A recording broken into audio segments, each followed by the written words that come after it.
Hello guys, welcome back to our channel. In this video, pag-usapan natin paano ba mag-walk-in open account sa BPI. Kasi mayroon din po, pwede din po kasi na mag-open account sa savings account gamit ang kanilang BPI app. Pero in my case, so i-share ko sa inyo yung process na napagdaanan ko when I walk-in doon sa BPI branch mismo. So yung sa akin ay savings account po na ATM.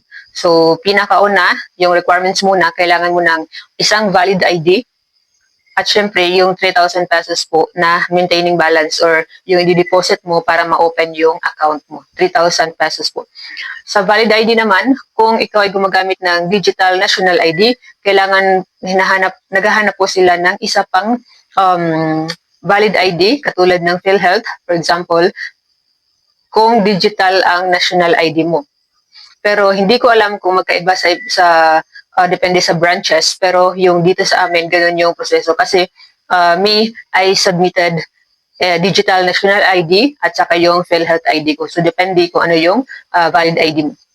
So ano ba yung proseso? Pagdating mo ng BPI, so huwag matakot, huwag mahiya, pumasok ka agad sa BPI branches, tapos sabihin mo na mag-open account ka ng savings account, yung ATM. Pwede din passbook, so hindi ko nga pala na-search kung magkano yung sa passbook. So ATM lang yung pag-uusapan natin dito, 3,000 pesos kung mag-walk-in.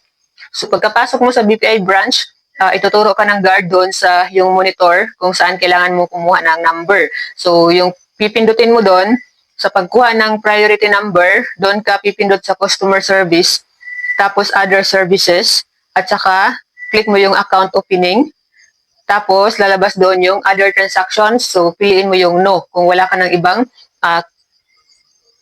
transaction na gagawin aside sa pag-open ng account. So huwag matakot dahil pwede naman po magpa-assist sa guard. So kung may priority number ka na, so kung mag-open account ka, hindi ka doon sa yung mga tellering windows, hindi ka doon dahil hindi ka naman mag-deposit, hindi ka mag-withdraw. So yung kadalasan, yung mga nakahilera ng mga table sa gilid, yan yung kadalasan yung para sa customer service. So tatawagin ka lang or makikita mo sa monitor screen yung priority number mo para sa customer service. So kapag natawag ka na, yung unang-unang mong gagawin doon sa kanila ay ang mag-fill up ng mga forms. So medyo maraming forms yung ipi-fill up. Kabilang na yung yung source of income mo. Magtatanong din sila kung saan magagaling yung pera na ipapasok mo sa yung savings account. Hindi naman sila maghanap ng mga proof. Magtatanong lang sila. So mas mabuti or make sure na i-photocopy mo na in advance ang iyong email, ang iyong valid ID. Pero minsan din hindi nila kinukuha yung photocopy at they ask you to send your valid ID sa email. So picturean mo lang yung valid ID mo tapos i-send mo sa email address na ibibigay nila.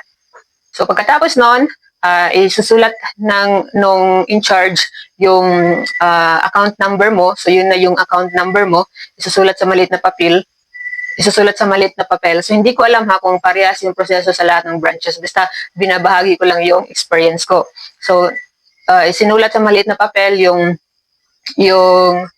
account number ko, tapos pinabalik ako doon sa monitor, yung monitor kanina doon, para kumuha ng priority number para sa pag-deposit ng ating 3,000 pesos na maintaining balance. So pagpunta ulit doon sa monitor, pipindutin mo ulit yung customer service, tapos pipiliin mo yung deposit, nandun doon, tapos ipi-fill up mo yung account number mo sa deposit slip na lalabas sa monitor, tapos ilalagay mo doon yung 3,000 pesos na amount, tapos other transactions, so no ulit yung piliin mo. So after that, babalik ka doon sa naka-in-charge sa'yo at mag-signature ka na, paperma ka na doon sa mga forms. So syempre, pagkatapos ng lahat, matatanggap mo na ang iyong ATM. And take note guys na matatanggap mo kaagad. Pagkatapos ng proseso, lahat ng proseso, matatanggap mo kaagad and with name na po siya. So hindi katulad nung sa ibang bangko na kapag nag-request ka ng ATM na may pangalan, kailangan mo pang bumalik pagkatapos ng mga 3 days, ganun. Pero sa BPI po, nandyan kaagad yung ATM card mo na may pangalan na. At syempre, pagkatapos niyan, lalabas ka na ng branch at pupunta ka na doon sa ATM machine para mag-change ng PIN. So lahat ng instruction para kung paano ang pag-change ng PIN ay nasa papel lang naman na kung saan binalot yung ATM card mo. So napakasimple lang naman doon. So hindi ka rin marunong, kung medyo nalilito ka pagdating mo sa ATM machine, pwede ka rin magpa-assist sa security guard. So, ganun lang kabilis mag-open account sa ATM, savings account sa BPI. Ang importante lang, syempre meron tayong pang-maintaining balance na 3,000 pesos at isang valid ID. So, dalawa kung national digital ID yung gagamitin mo. Kasi yung PhilHealth po ay hindi rin siya masyadong valid talaga kasi hindi siya digitized. Kaya yung pinaka mas mabuti yung UMID card natin sa SSS, driver's license, passport, mga ganon. So, ako kasi, yung digital national ID ko lang kasi yung nakapangalan sa yung married name ko. Yung mga SSID ko, passport ko ay yung apelyido ko pa pagkadalaga. So, syempre, nung mag-open account ako, gusto kong gamitin yung apelyido ko na ngayon na may asawa na ako. Kaya yung PhilHealth ID lang at saka digital national ID yung naipakita ko sa kanila. So, na-approve naman. And by the way, kung sa mga gagamit din po ng Digital National ID, kailangan po ay ma-access ninyo mismo doon sa harapan nila sa eGov.ph. Titingnan kasi nila sa eGov.ph mo. So kung hindi mo pa alam paano tingnan ang iyong National Digital ID sa eGov.ph, mayroon po tayo dito sa ating YouTube channel. Pakihanap na lang po ng video.